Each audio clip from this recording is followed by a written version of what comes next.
All right, everybody, welcome back to more Minnow Cup T Tower Control action. I am Topic, joined by Marshy, and we have our round two match for you. We have 9 a.m. in Calabasas, California, pretty decent city, been there before, versus VectorQry. As we can see here, we are going straight into game one here. Tower control, Undertow, Spillway. Just give us a moment while we have a look at the comps that we have going on here.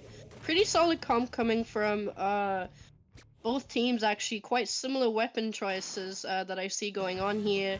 Both teams rocking the Dread Ringer and the Mint Deactivator, as I can see here. You know, I'm a Dreadringer main. You know what? I appreciate it because that weapon is very underrated. So seeing two of them makes me put a smile on my face. But on the side of VectorQry, I think the ink brush should be really interesting because with ink brush you are counting on them getting the advantage. You're counting on them on getting flanks off, but so far, Calabasas is going to get that first checkpoint, but we can all agree this first checkpoint is like a hop, skip, and a jump away, so that doesn't really count. But here's where they can really add on to their lead as they get into that second checkpoint again, rather uncontested. The whales from VectorCry need something to stop them, but unfortunately, they just keep on going. Oh yeah, absolutely, and we can see going on here that Calabasas really has like a really going on here. But another thing to note is that VectorCry is not running a cooler.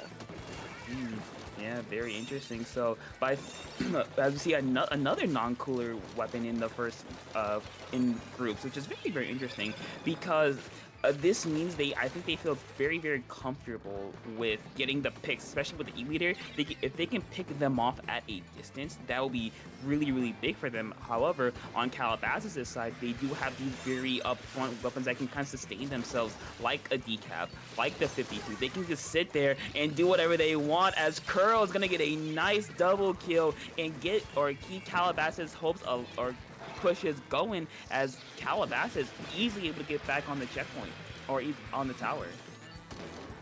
Oh yeah, absolutely. As we can see, Calabasas really is just really trying to force themselves through that second checkpoint. Getting really close to that the final checkpoint, as we can see here, is just a sea of yellow coming from Calabasas. Them still working on really holding VectorCry away from being able to get that tower back. The E-leader, as we can see here, is really being placed in an awkward position, not really being able to move forward, knowing that they're probably going to get picked off by either the Mint Deactivator or even the fuck it. You know what? We all forget things at some point. But Calabasas, the GG Reef Slider is gonna end it, and we see again kind of a continuation from the first round. A very dominant opening from one of these teams. Calabasas, I don't think they let VectorCry at least hop onto tower, and I think that's due in part to their very aggressive comp. They have the decap to get them to keep themselves in. They have Reef to kind of force an entrance. They have the 52 for that sustained pushing power, and they have the Heavy Edit, a very mobile splatling that allows you to get cooler relatively quickly with some special charge. So their comp just kind of really exemplified that they could just steamroll teams.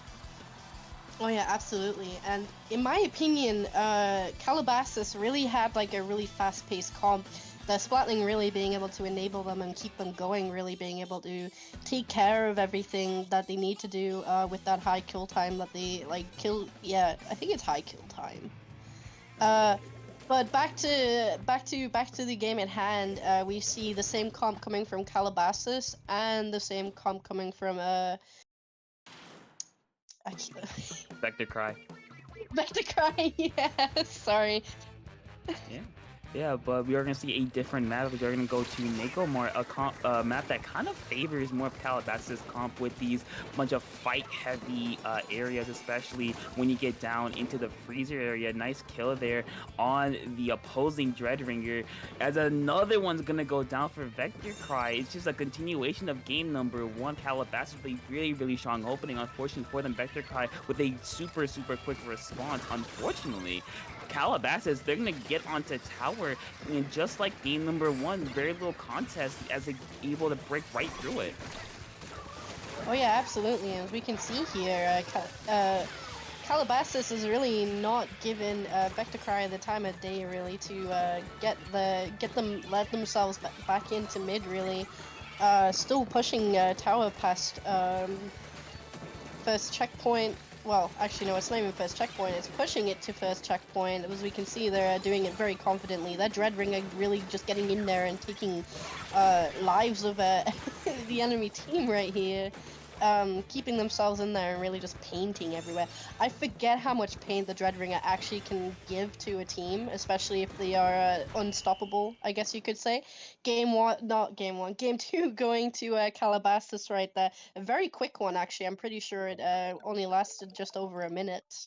I mean, yeah, they just got on tower and never looked back. And yeah, Dreadringer, as a Dreadringer player, paints deceptively well. So if you're not worried, that can happen to you. Like we just saw, Calabasas again just kind of ran right through VectorQry and taking the set 2-0. But they will have to, at least they have another chance to fight as we go to Sturgeon Shipyard. And I think for both of these teams, I don't really see a lot of changes for VectorQry specifically.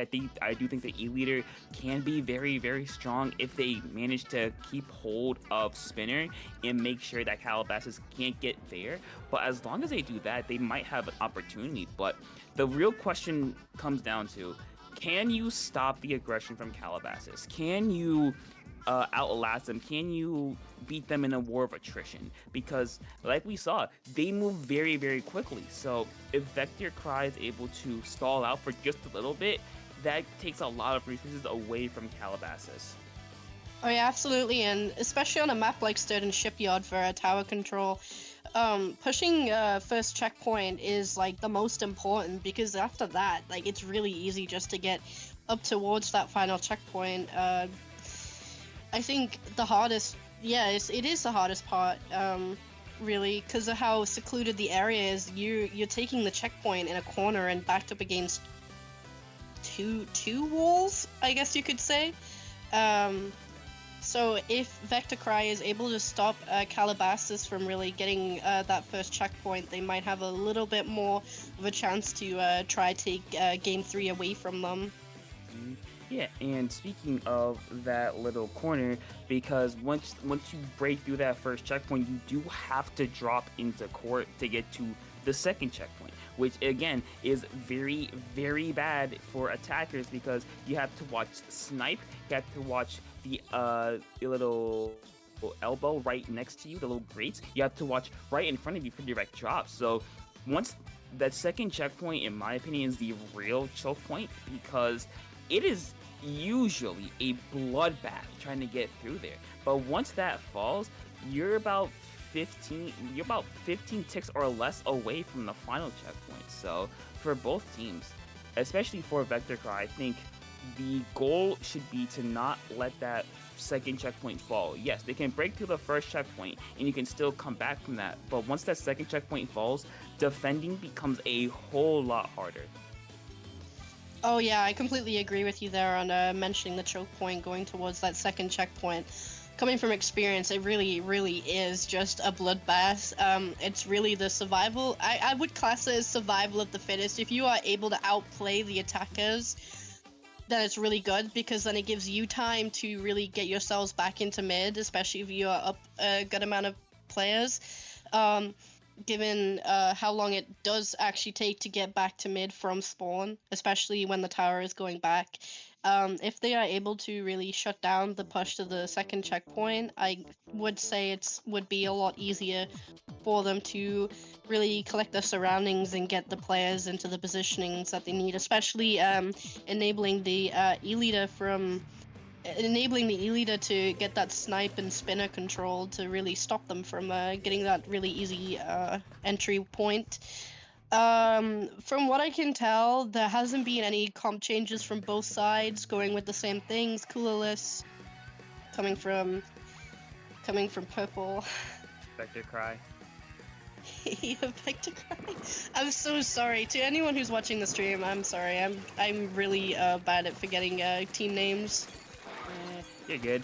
But so far, VectorQry with a much better opening as they're going to get the first initial kill. However, not whole lot's going to come out of it. The Reef side is going to run one person over. That's going to be 3 down on the side of VectorQry. Calabasas, like we've been saying the entire set, looking for a very strong opening with really no contest to that first checkpoint as we see how far up you can really get onto Sturgeon Shipyard. We see right here that Calabasas is all up in the courts of VectorQry, giving them very little space to work with. Meta here on the lead, trying to find the pick. Unfortunately, not going to find anything. The double reef slider back to back is going to result in a win for VectorQry there. But if you look at Calabasas, they're still going. They broke through the second checkpoint like it was like a hot knife through butter with no contest whatsoever, as we see a big fight over this final runaway towards the end, and VectorQry for the moment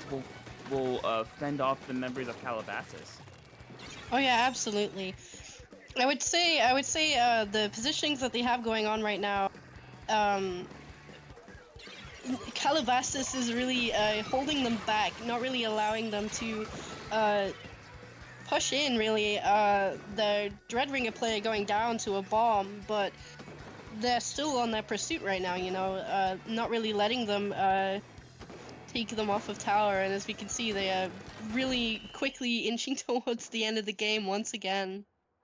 Yep, just very dominant game. I don't know what to say. That was a very dominant set from 9 a.m. in Calabasas. They just kind of showed, like we've been talking about, how well or how not easy, but how hard it can be to kind of stop these super aggressive teams if you're not fully prepared. Because it took one fight. Because in the middle there, or at the beginning there, like the first like 10 to 15 seconds, it was really neutral. And either team really could have taken that game. It was just Calabasas got 1 or 2 good kills, and then from then on, the snowball just kept on building, and unfortunately for VectorQry, they were just caught in the path, and that was just the snowball kept going, and that's it. Oh yeah, it was a really good display of like members really being able to play off of each other and really support each other and make each other strong, especially for a mode like this. You need to be able to stand your ground while you have, I guess you could say it's like slightly one less member considering you have one less body on the ground. But I would say if you have the right person on tower, it can really allow the other 3 members to really support the person on tower, keep them alive, and also getting the picks to stop the tower being contested. Really, as we could see, Calabasas really did do a good job of basically rejecting VectorQry, not letting them play the game, essentially not being allowed to take points off of the scoreboard, and was able to really clean up the round 2 set, really going 3-0 against them. Yeah, unfortunate ending for VectorQry. Not the boys you're looking for. A very strong performance from 9 a.m. in Calabasas. And with that, that'll be the end of round 2. But we got one more round of groups, so stay right there. Go grab a water bottle, go grab a couple snacks, come right back because we have more Minnow Cup Tower Control coming at you in a little bit.